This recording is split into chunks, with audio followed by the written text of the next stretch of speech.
हरे कृष्णा। आप सभी को देवशयनी एकादशी की हार्दिक शुभकामनाएं। आषाढ़ मास के शुक्ल पक्ष में आने वाली एकादशी है देवशयनी एकादशी, जिसे हरिशयनी एकादशी के नाम से भी जाना जाता है।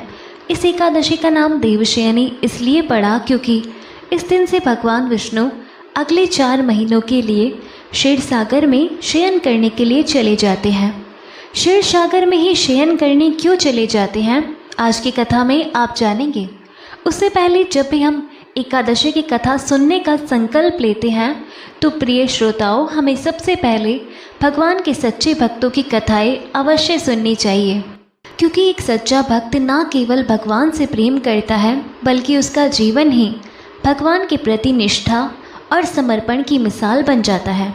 आज हम देवशयनी एकादशी की कथा से पहले एक ऐसे ही भक्त की कथा सुनेंगे जिसने भगवान के प्रति अपनी अपार श्रद्धा और अधिक विश्वास से सबको चमत्कृत किया।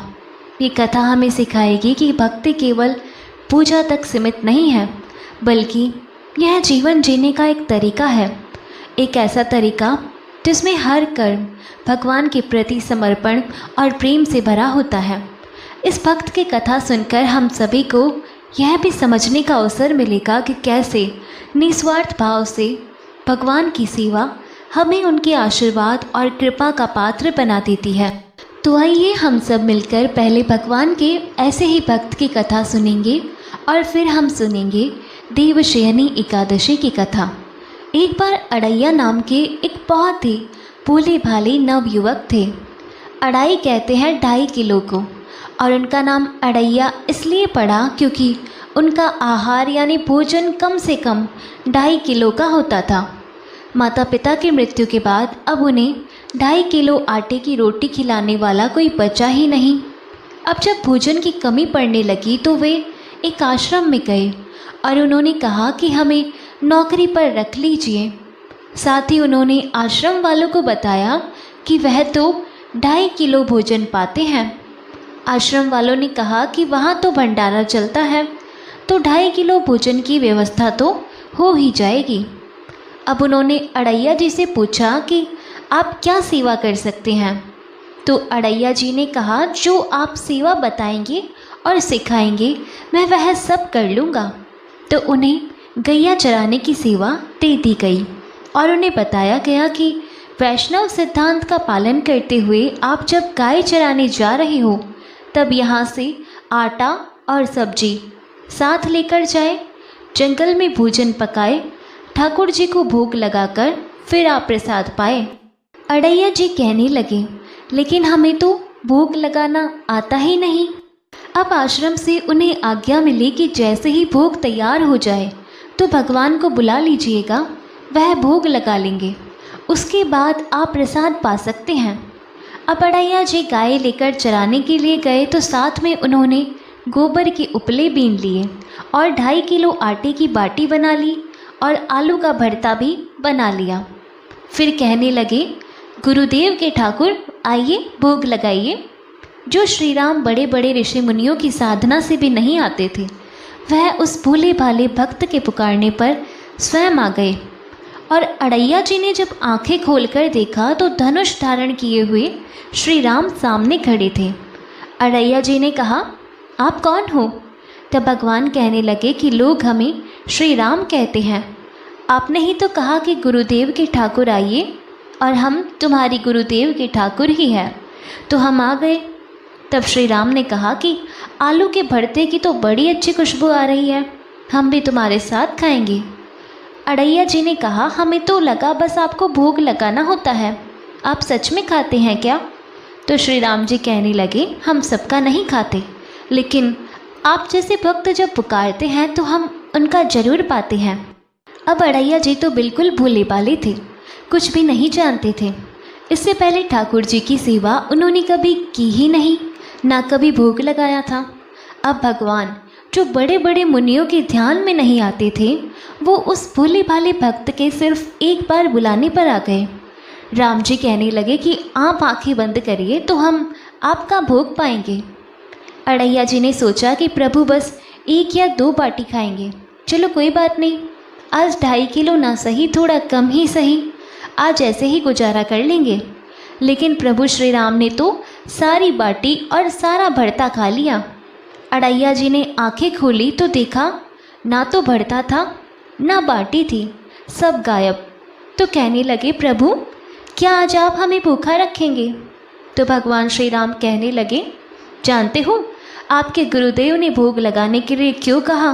क्योंकि आज एकादशी है, इसलिए उन्होंने आपको आटा दे दिया और कहा था कि आप खुद पका के भोग लगा लेना। अब वे आपको रोज़ आटा और सब्जी दे देंगे और आप पकाने के बाद हमें बुला लेना। तो अड़ैया जी ने पूछा, आप रोज़ आएंगे? तो श्री राम जी ने बोला कि आप रोज़ बुलाएंगे तो हम रोज़ आ जाएंगे। अब अड़ैया जी आश्रम पर जाकर अपने गुरुजी से बोले कि गुरुजी, आज तो आपके ठाकुर जी आए थे और हमारी सारी बाटी खा गए। कल से हम 5 किलो आटा लेकर जाएंगे, 2.5 किलो आपके ठाकुर जी के लिए और 2.5 किलो हमारे खुद के लिए। सुनकर गुरुदेव जी को तो हंसी आ गई। सोचने लगे कि 2.5 किलो आटा भी इसके लिए कम पड़ने लगा। तो उन्होंने भंडारी से कहा कि पूछने की ज़रूरत नहीं है, ये जो भी मांगे इन्हें दे दीजिएगा। अगले दिन अड़ैया जी फिर से गाय लेकर जंगल पहुँचे। गायों को चराने के लिए छोड़ने के बाद उन्होंने चूल्हा तैयार किया, बाटी और भरता बनाया। पत्तल में भोजन परोस के उन्होंने आंखें बंद की और बोले, गुरुदेव के ठाकुर जी पधारिए। आंखें खोलकर देखा तो आज तो श्री राम जी के साथ सीता जी भी आई थी। अड़ैया जी ने पूछा, यह कौन है? तो श्री राम कहने लगे, यह तो हमारी अर्धांगिनी है। तो कल क्यों नहीं बताया था आपने कि आपकी अर्धांगिनी भी है? क्या ये भी भोजन करेगी हमारे साथ? अड़ैया जी ने पूछा तो प्रभु श्री राम कहने लगे, ये भी हमारे जितना ही पाती है। तब अड़ैया जी कहने लगे, भोग लगाइए गुरुदेव के ठाकुर। उनके ऐसा कहते ही माता सीता और प्रभु श्री राम जी सारी बाटी खा गए। अब अड़ैया जी आश्रम में गए और गुरुदेव से कहने लगे कि गुरुदेव, कल से 7 किलो आटा लगेगा। आज तो आपके ठाकुर जी अपनी पत्नी को भी साथ लेकर आए थे। आश्रम में किसी को भी उनकी बातों पर विश्वास नहीं हो रहा था। उन्हें लगा कि शायद अड़ैया जी गायों को भी बाटी खिला देते होंगे। अब आज्ञा हुई कि उन्हें 7 किलो आटा दे दिया जाए। अगले दिन उन्हें बाटी बनाते बनाते दोपहर के 3 बज गए। पत्तल में परोसकर उन्होंने बोला, गुरुदेव के ठाकुर पधारो। इस बार श्री राम तो अपने साथ लखन जी और माता सीता जी दोनों को लेकर आ गए। अड़ैया जी ने फिर पूछा, आज ये कौन आ गए आपके साथ? श्री राम जी बोले, इन्हें नहीं जानते, ये तो हमारे छोटे भाई हैं। तो अड़ैया जी बोले, अगर आप पहले बता देते तो हम व्यवस्था करके आते। अब जितना भोजन मैंने बनाया है उतना तो हम सबके लिए कम पड़ जाएगा। तो श्री राम जी ने लक्ष्मण जी से कहा कि बहुत सरल भक्त है, तुम नाराज मत होना। जब वे तीनों चले गए भोजन पाकर तो अड़ैया जी ने पत्तलों में से जो जूठन बची थी वो खुद खा ली। आज उनको एक अद्भुत आनंद महसूस हुआ। अगले दिन वो फिर से आश्रम में 10 किलो आटा मांगने लगे। उन्होंने बताया कि गुरुदेव, आज तो आपके ठाकुर जी के साथ एक गोरे गोरे भाई भी आए थे। अब गुरुदेव जी सोच रहे थे, भला इस भोले भाले भगत को श्री राम, सीता जी और लखन जी का अनुभव कैसे हो सकता है। अड़ैया जी ने आज 10 किलो आटा लिया, जंगल गए, बाटी बनाई और फिर बोले, गुरुदेव के ठाकुर पधारो। आज तो उन्होंने देखा कि आज तो साथ में विशाल गदा लिए हनुमान जी भी आ गए। अब उन्होंने राम जी से पूछा, आज ये कौन है? तो श्री राम जी कहने लगे, ये तो हमारे प्रिय सेवक हैं हनुमान जी। तो अड़ैया जी कहने लगे, प्रभु अगर आप एक बार में ही बता देते कि आपके कुल में कितने लोग हैं तो हम उतने ही भोजन का इंतजाम करके आते। आप एक बार बता तो दीजिए कि कुल कितने लोग हैं, तो हम अपने गुरुजी से जाकर कह देंगे। ये सब बातें अड़ैया जी श्री राम जी से कह रहे थे। तब श्री राम जी ने हनुमान जी से कहा, गुस्सा मत होना, यह बहुत ही निराला भक्त है हमारा। अब कोई बात नहीं, जितना भोजन था वह सभी को पवाना था। तो अड़ैया जी ने सबसे कहा कि प्रसाद पाइए प्रभु। सबने प्रसाद पाया और जो बच गया था वह सब हनुमान जी ने ख़त्म कर दिया। आज फिर वापस जाकर अड़ैया जी ने गुरुदेव से कहा, गुरुदेव कल से तो आप मुझे 5 किलो आटा और दे दीजिएगा। आज तो आपके प्रभु के साथ एक विशाल सेवक भी आए थे। अड़ैया जी की बातें सुनकर गुरुदेव को आज बहुत रोमांच हुआ। उन्होंने सोचा कि क्या प्रभु सच में करुणा करके इस भगत को दर्शन दे रहे हैं। उन्होंने सोचा कि अगली बार यह वापस आए तो मैं इनकी परीक्षा लूँगा। इस बार वह 15 किलो आटा लेकर गए, बाटी बनाई और फिर बोले, गुरुदेव के ठाकुर पधारो। अब राम जी पधारे। साथ में आज 2 लोग और भी थे। तो उन्होंने श्री राम जी से पूछा, प्रभु अब ये कौन है? तो श्री राम जी कहने लगे, यह तो हमारे 2 और भाई हैं, भरत और शत्रुघ्न। फिर से आज सबने प्रसाद पाया। अब अड़ैया जी वापस आश्रम में आ गए तो गुरुदेव से कहा, गुरुदेव कल से तो 20 किलो वाले आटे की बोरी ही दे दीजिएगा। अब आपके ठाकुर के साथ इतने और ठाकुर आते हैं कि वह तो सब कम पड़ जाता है, और आपके तो इतने ठाकुर हैं, फिर तो हम उनके लिए अब दिन भर भोग ही बनाएंगे। अब अगले दिन वह बहुत सारी व्यवस्था करके गए। आटे की बोरी भी लेकर गए। जंगल में ले जाकर गायों को चराने के लिए छोड़ दिया और एक पेड़ के नीचे सारी सामग्री रख दी। लेकिन आज उन्होंने कुछ भी नहीं पकाया और आवाज़ लगाई, गुरुदेव के ठाकुर पधारिए। अब प्रभु श्री राम आ गए। आए तो कहने लगे, आज तो कुछ भी खुशबू नहीं आ रही, क्या कुछ बनाया नहीं क्या? तो अड़ैया जी बोली, प्रभु आपके साथ तो आपकी पत्नी है, सेवक है, इतने दिन से आप हमारे हाथ का प्रसाद पा रहे हैं, आज हम आपके हाथ का पाना चाहते हैं। अब तो प्रभु ने सीता जी की तरफ देखा कि यह तो बहुत अलबेला भक्त है। सीता जी अनंत सामर्थ्यशाली है और सभी शक्तियों की स्वामिनी है। अड़ैया जी ने प्रभु से कहा, प्रभु हमने ना लकड़ी और ना ही उपले इकट्ठे किए हैं, आपकी ये जो सेवक है इनसे कहिए ये भी तो कुछ करे।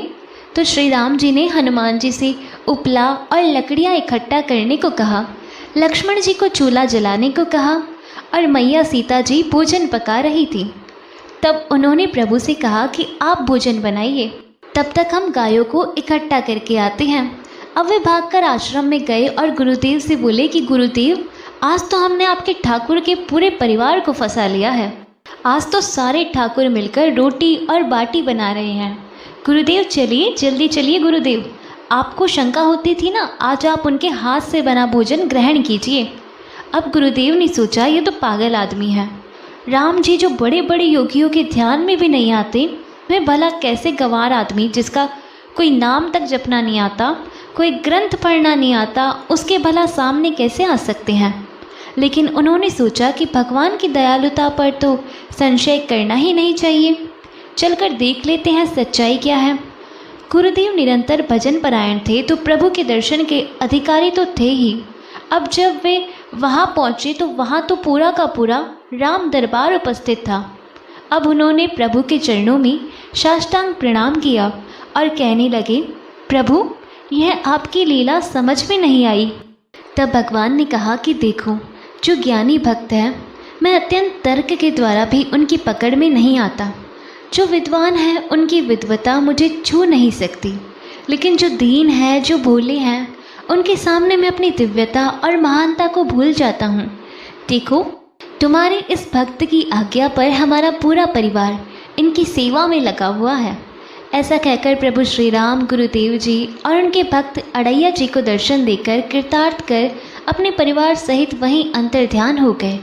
तो अड़ैया जी में कोई नाम जप या कोई पूजा पाठ की दिनचर्या तो थी नहीं, लेकिन उन्होंने अपने गुरुदेव की हर आज्ञा का पालन किया।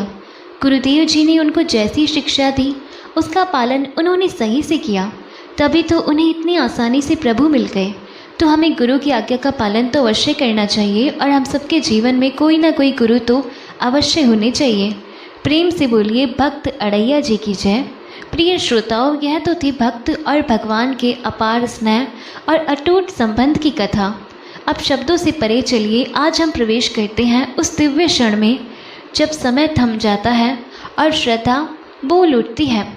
आज का दिवस साधारण नहीं, यह देवशयनी एकादशी वो पुण्यतिथि है जब स्वयं श्री हरि अपनी शेषनाग शैया पर क्षीर सागर में योग निद्रा में लीन होते हैं।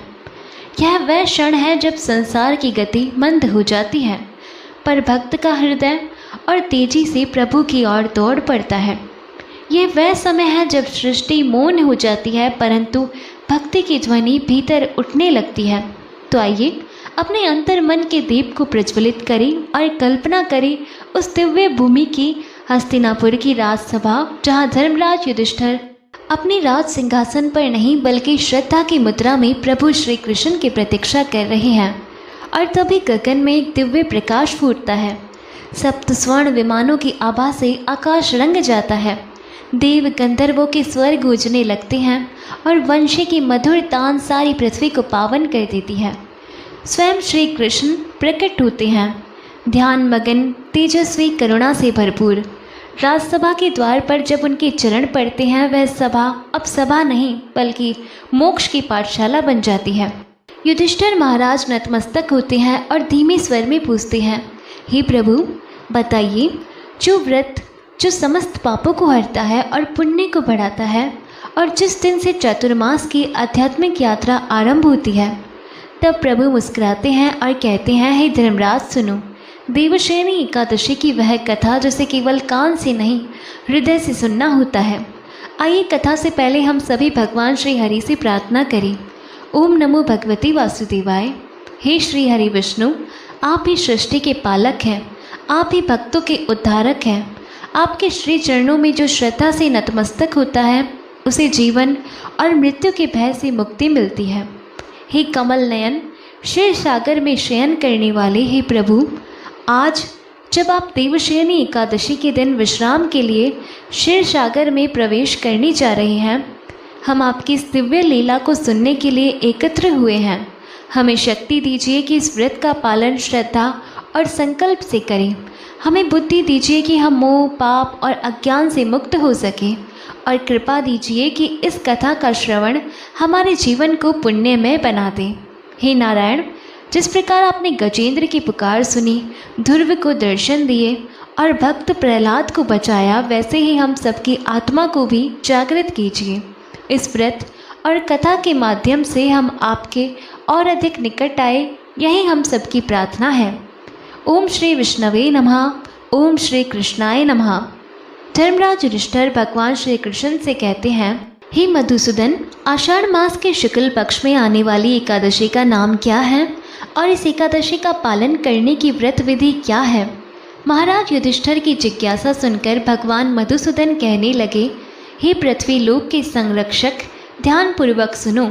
मैं अब आपको वह कथा सुनाने जा रहा हूँ जो कि एक समय सृष्टि के रचयिता ब्रह्मा जी ने देवर्षि नारद को सुनाई थी।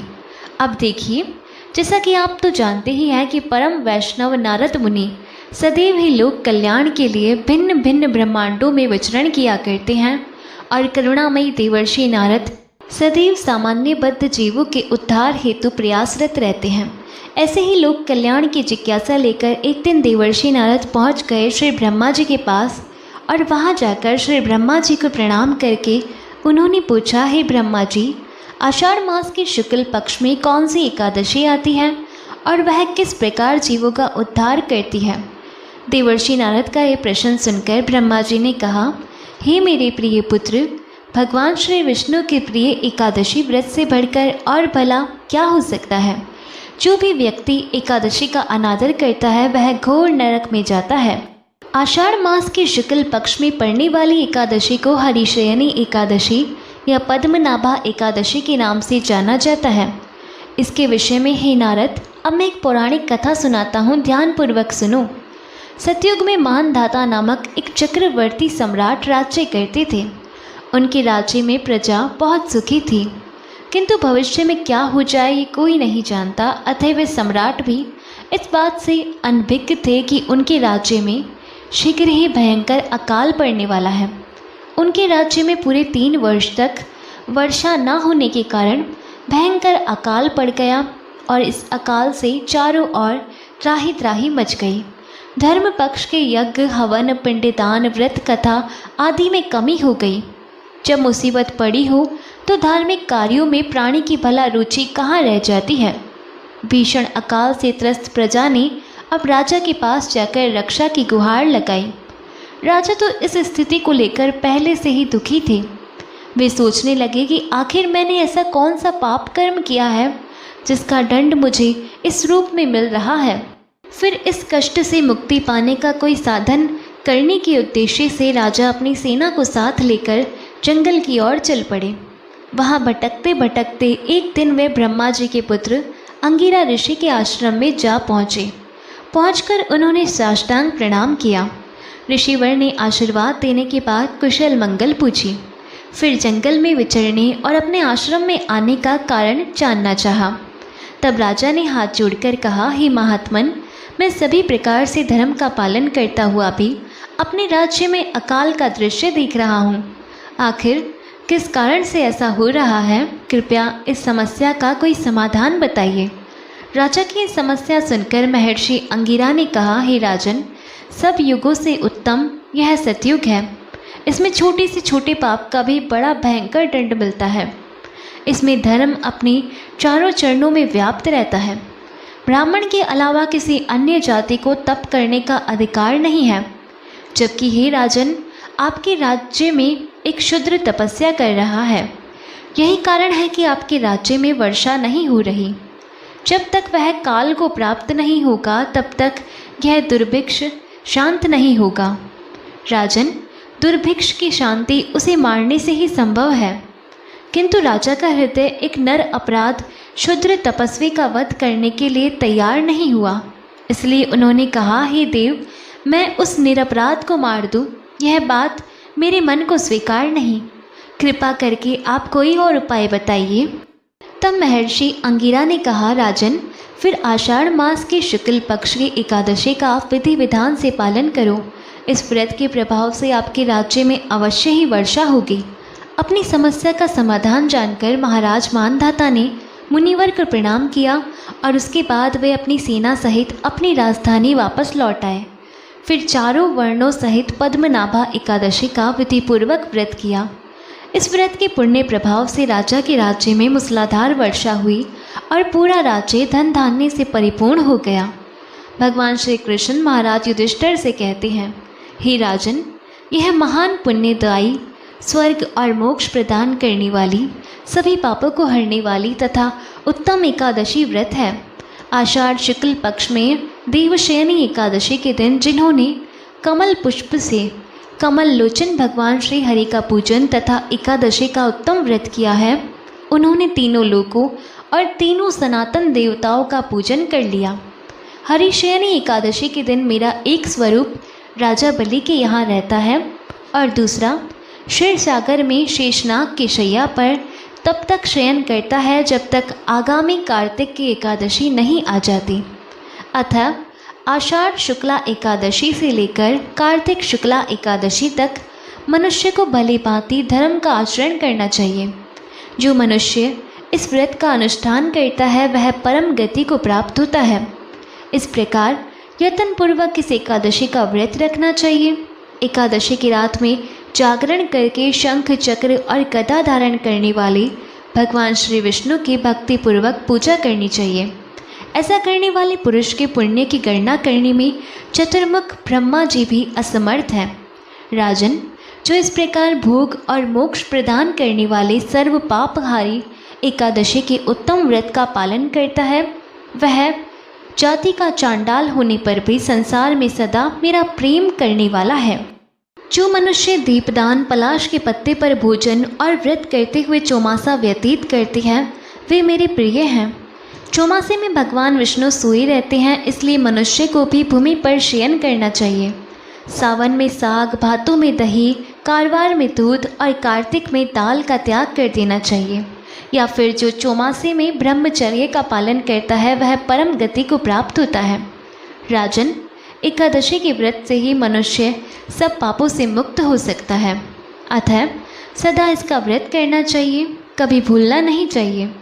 श्री ब्रह्मा जी देवर्षि नारद से कहते हैं, हे नारद, अब मैं देवशयनी एकादशी व्रत से संबंधित दूसरी पौराणिक कथा भी कहता हूँ, ध्यानपूर्वक सुनो। पौराणिक कथा के अनुसार एक बार राजा बलि ने तीनों लोकों पर अधिकार कर लिया था, जिससे देवी देवतागण परेशान हो गए। भयभीत होकर देवराज इंद्र भी भगवान श्री विष्णु से सहायता मांगने उनके पास पहुँचे। तब श्री हरि ने देवताओं की रक्षा हेतु वामन अवतार धारण कर लिया और भिक्षुक के रूप में राजा बलि के पास दान मांगने पहुँचे। उन्होंने राजा बलि से 3 पग भूमि का दान मांगा, जिसमें वे पहले पग में समस्त दिशाओं सहित संपूर्ण पृथ्वी और आकाश को नाप लेते हैं।